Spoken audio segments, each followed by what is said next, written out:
여러분 안녕하세요. 세라의 은혜로 살리고 반갑습니다. 지난 시간에는 교회론에서 칭찬받는 교회의 조건, 첫 번째는 하나님이 중심이 되는 교회, 두 번째가 영혼을 사랑하는 교회, 그리고 세 번째가 교회 세대를 이어가고 다음 세대의 비전을 준비해주는 교회였죠. 마지막 남은 네 번째인데요. 네 번째는 이런 교회에 충성하고 헌신하는 성도가 있는 교회입니다. 모든 게 다 갖춰져 있는데 이렇게 충성하고 헌신하는 성도가 없다면 사실은 아무 의미가 없겠죠. 그런데 저희 세회된 교회는 지나가는 사람을 붙들고 간증해 주세요 해도 다 이분들이 거의 다가 충성하고 헌신하는 성도님들이에요. 그래서 진짜 하나님께 은혜 받고 이렇게 충성하는 성도님들이 너무 많죠. 또 여러분들조차도 우리 평신도 사역개발의 양육교사에서부터 또 우리 모든 전도하는 전도팀에서부터 교구에 속해 있는 모든 분들이 정말 세회된 교회 같은 분은 없는 것 같아요. 우리 성도님들 같은 분들은. 저도 이제 가끔 세미나에 가서 우리 성도님들 간증을 하거든요. 그런 그 눈물겨운 간증을 해주면 그 목사님들이 오셔서 저에게 이런 말씀을 하세요. 정말 전도사님 세회된 교회는 그런 성도들이냐? 그러면 제가 맞다. 저희 목사님이 오죽하면 다른 교회 전도사님들 사역자들하고 우리 교회의 집사들 안 바꾸겠다. 이런 말을 공공연하게 하시겠느냐?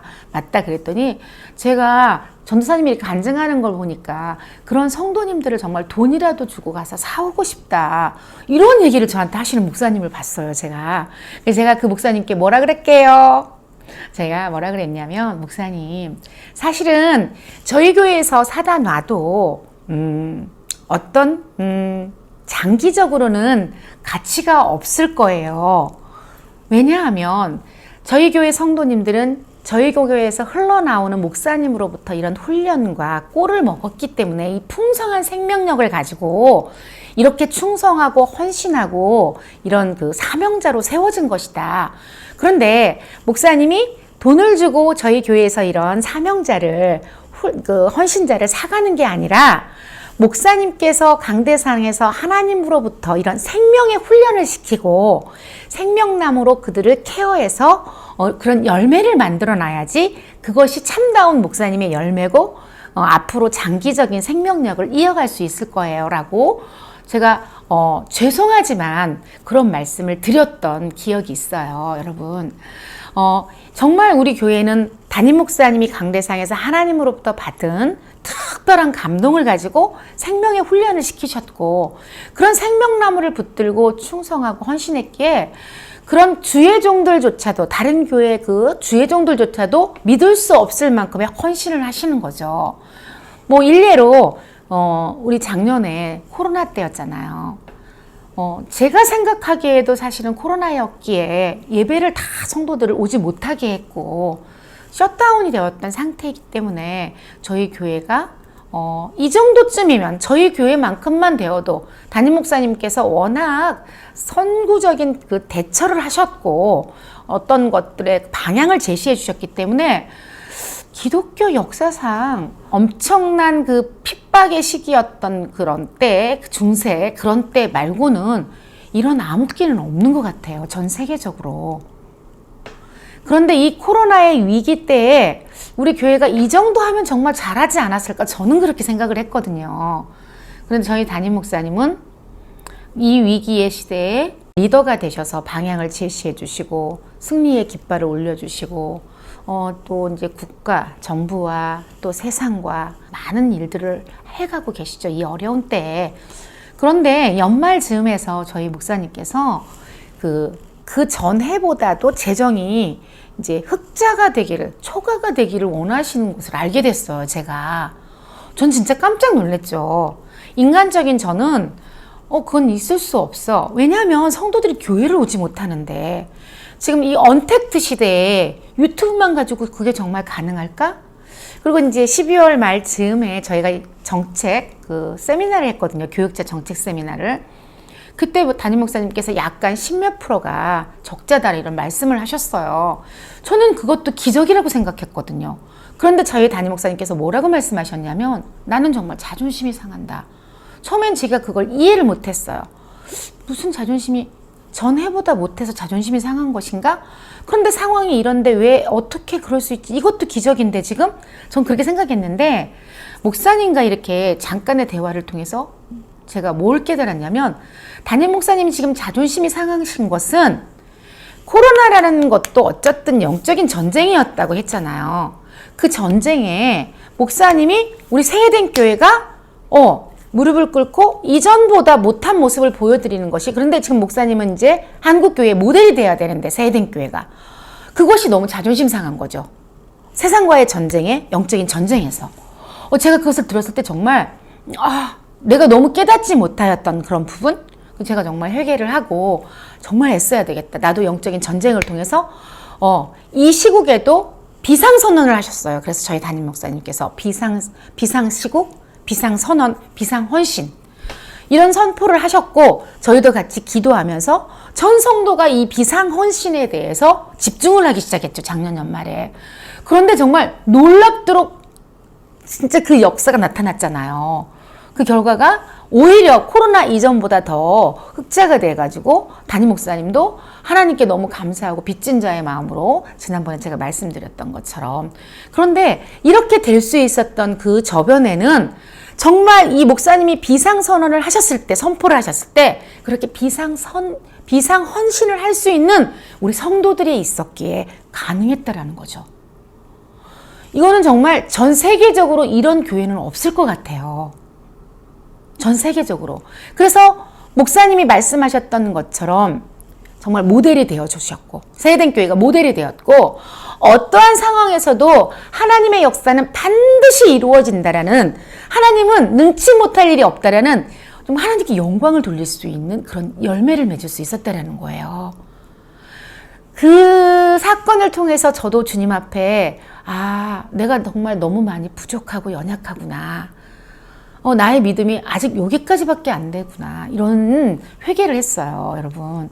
그러면서 더 제가 가치 있고 귀하게 여겼던 게, 우리 목사님께서 하나님께 이런 감동을 받고 하나님의 자존심을 세워드리고자 했을 때 이거에 아멘하고 따라와 주셨던 세해된 교회 성도님들, 그런 충성과 희생, 헌신, 그것을 가지고 한국교회의 모델이 되어주고 깃발이 되어주고 표대가 되어주는 이런 모습을 통하여서 정말 우리 하나님은 위대하시다. 그리고 다시 한번 담임 목사님을 존경하는 계기가 됐죠.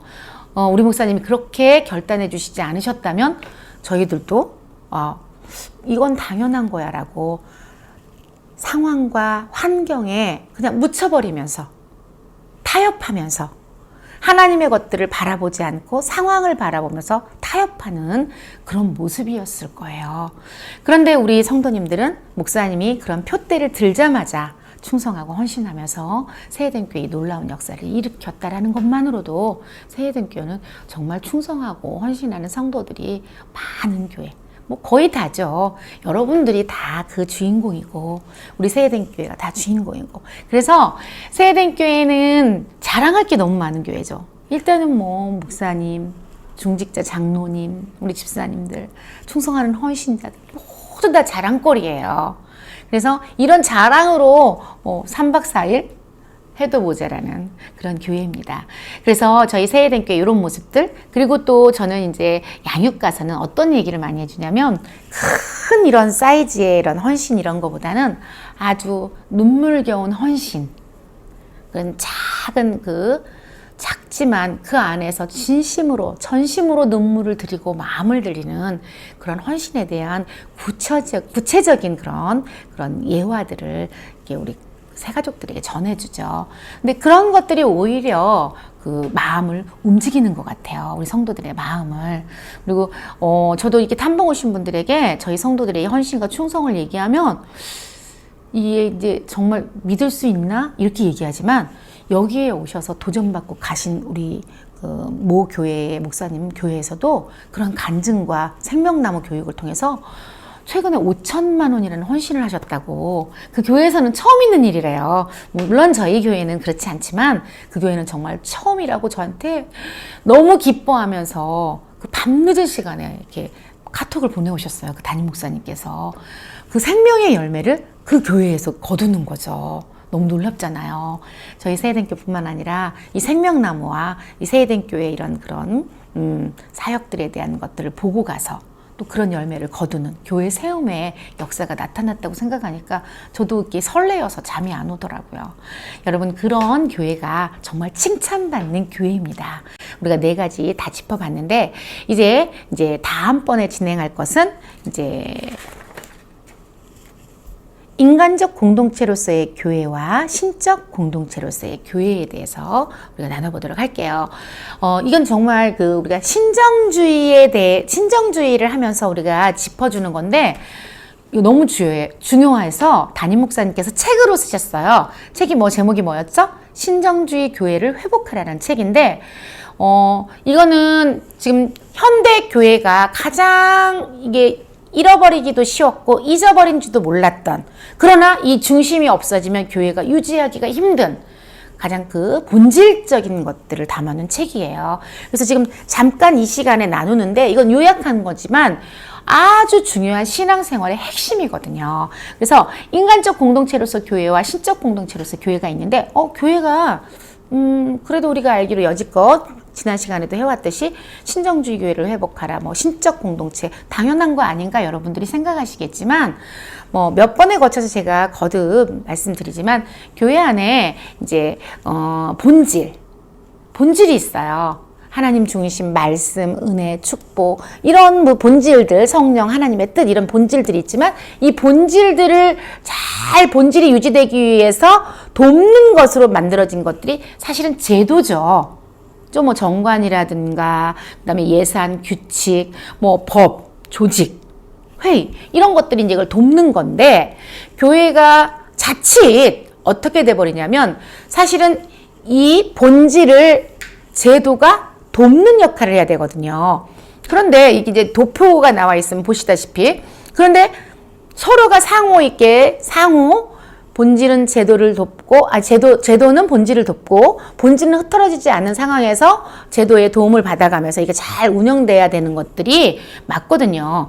그런데, 이것들이 변질되고 오랜 역사와 전통을 자랑하다 보면 어떻게 되냐면 본질은 사라져버리고 어떻게 돼요? 이 제도가 왕노릇을 하게 된다라는 것이죠. 제도가 왕노릇을. 그래서 여기 도표에서 보듯이 사실은 본질은 순종이고 감사고 은혜고 헌신이고 충성, 신정주의를 추구하는 것인데, 이 제도가 왕노릇을 해버리면서 이것이 오히려 기득권, 헤게몬이라든가 갈등이라든가 분쟁이 야기하게 되는 거죠. 그럼 이게 이 도표로 보니까 신적인 요소, 인간적인 요소 이렇게 해서 쫙 도표로 나와 있는데, 어렵게 얘기를 해서 그렇지 쉬운 것은 뭐냐면요, 우리가 이제 삶에서 적용을 해보는 거예요. 교회를 온 거예요. 교회를 왔는데 사실은 어떤 것을 결정할 때 하나님의 뜻이 우선 중요하잖아요. 그러니까 우리 목사님께서 설교하시면서 예화를 많이 들어주는 건데, 어느 교회에서 부활주일이 됐어요. 떡을 하기로 한 거죠. 그런데 떡을 해야 될까 말아야 될까 회의를 5시간 했다고 그러잖아요. 그러면 이제 하기로 했어, 부활주일에. 그러면 그 떡을 어떻게? 무슨 떡을 할까? 시루떡을 할까? 팥떡 할까? 콩떡을 할까? 이거로 또한. 근데 이건 사실은 본질이 아니라는 거죠. 본질은 부활절이에요. 예수님이 이 땅에서 부활하신 감격과 그 영광에 동참하고 부활의 영에 동참하고 우리가 그것을 얼마나 기뻐하면서 감사할 수 있는지에 대한 것들이 중요한 건데, 이 제도가 본질보다 왕노릇을 해버리니까 이런 교회에서 이런 쓸데없는 소모전을 하게 된다는 거죠. 거기서 틀어지니까 네가 내 의견에 반대했어? 서로가 이제 기득권을, 내가 누군데, 내가 어떤 판데, 네가 뭔데, 이제 와가지고 나를 이렇게 해. 이런 상황이 돼버리죠. 근데 저희 세해den교회는 사실은 항상 담임 목사님께서 신정주의를 강조하시고 신적 공동체를 강조하시고 본질을 항상 강조하시기 때문에 이게 없죠. 그 예가 뭐예요? 우리가 항상 하는 말이 있는데 1년 금방 열흘 된 성도나 10년 된 성도나 언제나 똑같다라는 거죠. 근데 다른 교회 같은 경우는 제가 우리 교회에 왔던 어떤 모 권사님이 저한테 양육을 받으면서 그런 고백을 하시더라고요. 자기네 교회는 성가대를 들어오려고만 해도 그 자격을 놓고 안 끼워줬대요. 장사하는 사람은 아주 오래된 전통 있는 교회였거든요. 한국 기독교 역사에 굉장히 전통이 있어서 나뉘고 나뉘었던 교회에 이제 그분이 거기 계셨다 오신 분인데, 그 사람이 뭐 장사를 다 여기가 대학 교수고 뭐 이런 분들의 모임이었대요. 성가대가 거의 그 모임 자체가. 그러니까 거기를 누가 들어오려면 안 받아주는 거죠. 뭐예요? 본질은 그게 아니잖아요. 성가대는 하나님을 찬양해야 해요. 거기에 어떤 자격이 뭐가 필요해요. 물론 이제 그 열정과 하나님에 대한 사랑과 그 찬송하기 위한 그런 마음의 준비, 또 이제 훈련은 필요하죠. 잘하기 위해서. 그런데 잘하기 위해서 하다 보니까 받다 보니까 교수 출신, 누구 출신, 성악가 출신 이런 사람들만 받게 된 거죠.